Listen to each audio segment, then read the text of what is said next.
ಕರ್ನಾಟಕ ರಾಜ್ಯಾದ್ಯಂತ ಅನಿರ್ದಿಷ್ಟ ಅವಧಿ ಮುಷ್ಕರ ಕರ್ನಾಟಕ ರಾಜ್ಯ ಪೌರ ಸೇವಾ ನೌಕರರ ಸೇವಾ ಸಂಘ ಮಾಲೂರು ಶಾಖೆ ಕೋಲಾರ ಜಿಲ್ಲೆಯ ನೌಕರರ ಪರವಾಗಿ ಅಧ್ಯಕ್ಷರು ಹಾಗೂ ಶಾಖೆಯ ಎಲ್ಲಾ ನೌಕರರು ಈ ಮೇಲ್ಕಂಡ ವಿಷಯಕ್ಕೆ ಸಂಬಂಧಿಸಿದಂತೆ ಕರ್ನಾಟಕ ರಾಜ್ಯ ಪೌರ ಸೇವಾ ನೌಕರರ ಸೇವಾ ಸಂಘವು ಸರ್ಕಾರದ ಆದೇಶದಂತೆ ಮಾನ್ಯತೆ ಪಡೆದ ಸಂಘವಾಗಿದ್ದು, ಮಾನ್ಯತೆ ಪಡೆದ ದಿನಾಂಕದಿಂದ ಈವರೆಗೂ ಸಂಘವು ಯಾವುದೇ ಮುಷ್ಕರಗಳನ್ನು ಕೈಗೊಳ್ಳದೆ ಸರ್ಕಾರಕ್ಕೆ ಮನವಿಯನ್ನು ಸಲ್ಲಿಸಿ ನೌಕರರ ಬೇಡಿಕೆಗಳನ್ನು ಹಂತವಾಗಿ ಈಡೇರಿಸುತ್ತಾ ಸಂಘವು ಸಕ್ರಿಯವಾಗಿರುತ್ತದೆ.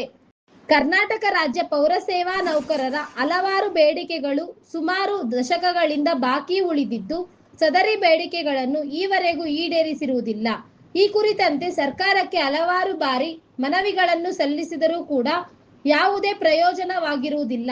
ಪೌರ ಕಾರ್ಮಿಕರ ಬೇಡಿಕೆಗಳು ರಾಜ್ಯ ಸರ್ಕಾರಿ ನೌಕರರಿಗೆ ನೀಡುವ ಪ್ರತಿಯೊಂದು ಸವಲತ್ತುಗಳನ್ನು ಪೌರ ಸೇವಾ ನೌಕರರಿಗೆ ಪ್ರತ್ಯೇಕ ಆದೇಶವಿಲ್ಲದೆ ವಿಸ್ತರಿಸುವ ಬಗ್ಗೆ, ರಾಜ್ಯದ ನಗರ ಸ್ಥಳೀಯ ಸಂಸ್ಥೆಗಳಲ್ಲಿ ದಿನಗೂಲಿ ಕ್ಷೇಮಾಭಿವೃದ್ಧಿ ಅಧಿನಿಯಮದಡಿ ಇರುವ ನೌಕರರನ್ನು ಸಕ್ರಿಯಗೊಳಿಸುವ ಬಗ್ಗೆ, ನಗರಸಭೆಗಳಲ್ಲಿ 100% ಪೌರ ಕಾರ್ಮಿಕರನ್ನು ವಿಶೇಷ ನೇಮಕಾತಿಯಾಗಿ ನೇಮಕಾತಿ ಮಾಡುವ ಬಗ್ಗೆ, 2022ನೇ ಸಾಲಿನ ವಿಶೇಷ ನೇಮಕಾತಿ ಅಡಿ ಆಯ್ಕೆಯಾದ ಪೌರ ಕಾರ್ಮಿಕರು ಲೋಡರ್ಸ್ಗಳಿಗೆ ಎಸ್ಎಫ್ಸಿ ವೇತನ ನಿಧಿಯಿಂದ ವೇತನ ಪಾವತಿಸುವ ಬಗ್ಗೆ, ನಗರ ಸ್ಥಳೀಯ ಸಂಸ್ಥೆಗಳಲ್ಲಿ ಕಾರ್ಯನಿರ್ವಹಿಸುತ್ತಿರುವ ನೀರು ಸರಬರಾಜು ನೌಕರರನ್ನು ವಿಶೇಷ ನೇಮಕಾತಿಯಡಿ ಪರಿಗಣಿಸುವ ಬಗ್ಗೆ, ಪೌರ ಸೇವಾ ನೌಕರರಿಗೆ ಜ್ಯೋತಿ ಸಂಜೀವಿನಿ ನಗದು ರಹಿತ ಚಿಕಿತ್ಸೆ ಸೌಲಭ್ಯವನ್ನು ಕಲ್ಪಿಸುವ ಬಗ್ಗೆ, ಐಟಿ ಸಿಬ್ಬಂದಿ ಅಕೌಂಟೆಂಟ್, ಕನ್ಸಲ್ಟೆಂಟ್, ಕಂಪ್ಯೂಟರ್ ಆಪರೇಟರ್, ವಾಹನ ಚಾಲಕ, sanitary supervisor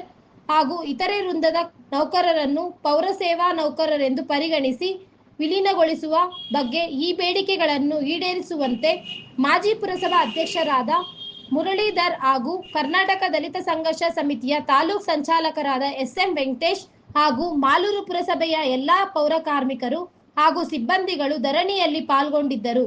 bureau reported, ರಾಷ್ಟ್ರಧ್ವನಿ news Kannada. Ramya Nagaraj, Malur. ಯಾವುದೋ ಒಂದು ಮೀಟಿಂಗ್ ಫಂಕ್ಷನ್ ಇತ್ತು, ಅಲ್ಲಿ ಕೂಡ ಹೇಳಿದೆ, ಅಣ್ಣ ಈ ಥರ ಪೌರ ಕಾರ್ಮಿಕರು ಕುತ್ಕೊಂಡಿದ್ದಾರೆ, ನೀವು ಬರಬೇಕು ಅಂತ. ಆಯಿತು ನಡಿಯಪ್ಪ ಹೋಗೋಣ ಅಂದರು. ಅಷ್ಟೊತ್ತಿಗೆ ವೆಂಕಟೇಶ್ ಫೋನ್ ಮಾಡಿದಾಗ ವೆಂಕಟೇಶ್ ಇಲ್ಲ ಅಣ್ಣ ಎಲ್ಲ ಓದ್ಬಿಟ್ರು, ಸ್ವಲ್ಪ ಭಾನುವಾರ ಇರಬೇಕು ಅಂತ ಹೇಳಿದ್ರು. ಅದಕ್ಕೆ ಬೇಡ ಅಣ್ಣ ದಯವಿಟ್ಟು ಬರಬೇಕು ಅಂತ ಕೂಡ ಹೇಳಿದ್ದೀವಿ. ಈ ವಿಚಾರವಾಗಿ ತಮ್ಮ ಜೊತೆಯಲ್ಲಿ ನಾನಂತೂ ನಿರಂತರವಾಗಿ ಇರ್ತೀನಿ.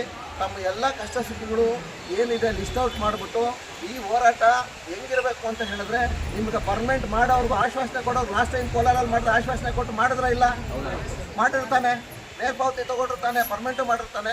ಅದೇ ಥರ ಕುತ್ಕೋಬೇಕು, ಎಲ್ಲ ಒಗ್ಗಟ್ಟಾಗಿರಬೇಕು. 4 ಜನ ಆ ಕಡೆ ಹೋಗೋದು, 4 ಜನ ಈ ಕಡೆ ಹೋಗೋದು, ಅದೆಲ್ಲ ಮಾಡಬೇಡಿ. ನಿಮ್ಮ ಮಕ್ಕಳ ಭವಿಷ್ಯ ನೀವು ದುಡ್ದು ಆಯಿತು, ನಿಮ್ಮ ಬೆನ್ಮೂಲೆಗಳು ಕೈ ಎಲ್ಲ ಸೌದಿದ್ದಾಯಿತು, ಸೌದಾಗಿದೆ ನಿಮಗೆಲ್ಲ. ಇನ್ನು ಸ್ವಲ್ಪ ದಿನ ಆದರೆ ವಯಸ್ಸಾದ್ಮೇಲೆ ನಿಮ್ಮ ಕೈಲಿ ತಡ್ಕೊಳ್ಳೋಕ್ಕಾಗಲ್ಲ. ಕೈ ನೋವು ಮೈ ನೋವು ಕುತ್ಕೊಂಡ್ಬಿಟ್ಟು ಮಾತ್ರೆಗಳು ತಿನ್ಕೊಂಡು ಅದೇ ಥರ ಜೀವನ ಮಾಡೋ ಪರಿಸ್ಥಿತಿಯಲ್ಲಿ ನೀವು ಇರ್ತೀರ. ನನಗೆ ಗೊತ್ತಿದೆ, ಅದು ನಿಮ್ಮ ಕಷ್ಟ ನಮ್ಗೆ ಗೊತ್ತಿದೆ. ದಯವಿಟ್ಟು ಏನಿದೆ, ಏನು 5 ಬೇಡಿಕೆಗಳು ಏನು ಕೊಟ್ಟಿದ್ದಾರೆ, ಆ ಬೇಡಿಕೆಗಳು ಈಡೇರೋವರೆಗೂ ತಾವು ಎದ್ದೇಳಬೇಡ್ರಿ. ತಮಗೆ ಜಯ ಸಿಕ್ಕಲಿ, ನಿಮ್ಮ ಜೊತೆ ನಾನು ಇರ್ತೀನಿ. ಆಮೇಲೆ ಇನ್ನೂ ಕೂಡ ಪರ್ಮನೆಂಟ್ ಆದಮೇಲೆ ನಿಮ್ಗೆಲ್ರಿಗೂ ಕೂಡ ಬಹುಶಃ ಸರ್ಕಾರಕ್ಕೆ ಕಣ್ಣಿದ್ರೆ ಎಲ್ರಿಗೂ ಒಂದೊಂದು ಸೈಟ್ ಕೊಟ್ಟು ಮನೆ ಕಟ್ಕೊಡ್ಬೇಕು. ನೀವು ಪರ್ಮನೆಂಟ್ ಮಾಡೋದ್ರ ಜೊತೆಯಲ್ಲಿ ಪ್ರತಿಯೊಬ್ಬ ಕಾರ್ಮಿಕರಿಗೂ ಸೈಟ್ ಕೊಟ್ಟು ಮನೆ ಕಟ್ಕೊಡ್ಬೇಕು. ಅಷ್ಟು ಗೋಮಾಳ ಜಮೀನುಗಳಿದ್ದಾವೆ. ನಮ್ಮ ಶಾಸಕರಿಗೆ ಡಿಮ್ಯಾಂಡ್ ಮಾಡಿರಿ, ನಾನು ಬರ್ತೀನಿ ಜೊತೆಯಲ್ಲಿ, ಕಟ್ಕೊಳ್ಳಿ. ಒಂದು 20-30 ಒಂದೊಂದು ಮನೆ ಕಟ್ಕೊಟ್ರೆ ನಮಗೂ ಒಂದು ಖುಷಿ. ಏನೋ ದುಡ್ಡು ಇಷ್ಟು ವರ್ಷ ನಾವು ಇದೀವಪ್ಪ ಅಂತ ಹೇಳಿ ಒಂದು ಸ್ಯಾಟಿಸ್ಫ್ಯಾಕ್ಷನ್ ಆಗ್ತದೆ.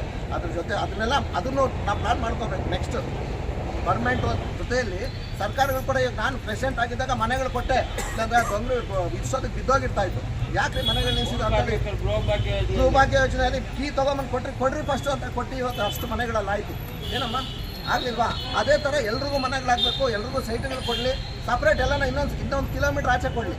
ಎಲ್ರಿಗೂ ಒಂದು ವ್ಯವಸ್ಥೆ ಮಾಡಿ ತಮ್ಮೆಲ್ಲ ಸಂಬಂಧಗಳು ಇಷ್ಟು ವರ್ಷ ಕೆಲಸ ಮಾಡಿರೋರು ಎಲ್ಲ ಒಂದು ಕಡೆ ಇದ್ದು ನಿಮ್ಮ ಬದುಕುಗಳನ್ನು ಕಟ್ಕೊಳ್ರಿ. ನಿಮ್ಮ ಜೊತೆಯಲ್ಲಿ ನಾವು ಯಾವತ್ತೂ ಸದಾ ಇರ್ತೀವಿ ಅಂತ ಹೇಳಿ ನಿಮ್ಮ ಶ್ರೇಯಸ್ಸಿಗೆ ಇಮಿಡಿಯೇಟು ಸರ್ಕಾರಕ್ಕೆ ನಾವು ಚುರುಕು ಮುಟ್ಟಿಸ್ಬೇಕಾಗ್ತದೆ. ಆದರೆ ನೀವು ಸ್ವಲ್ಪ ಊಟ, ನಿದ್ದೆ, ತಿಂಡಿ, ಮನೆ ಅದೆಲ್ಲ ಸ್ವಲ್ಪ ಇದು ಮಾಡಿ ಸ್ವಲ್ಪ ಹೋರಾಟಕ್ಕೆ ಕೂತ್ಕೊಂಡು ನಿಮ್ಮ ಬದುಕನ್ನು ಕಟ್ಕೊಳ್ರಿ ಅಂತ ಹೇಳಿ, ಅದ್ರ ಜೊತೆ ನಾನು ಇರ್ತೀನಿ ಅಂತ ಹೇಳಿ 2 ಮಾತುಗಳು ಅವಕಾಶ ಮಾಡಿಕೊಟ್ಟ ತಮ್ಮೆಲ್ಲರೂ ಒಂದ್ಸಿ ನಾನು ಮಾತು ಹೇಳ್ತೇನೆ.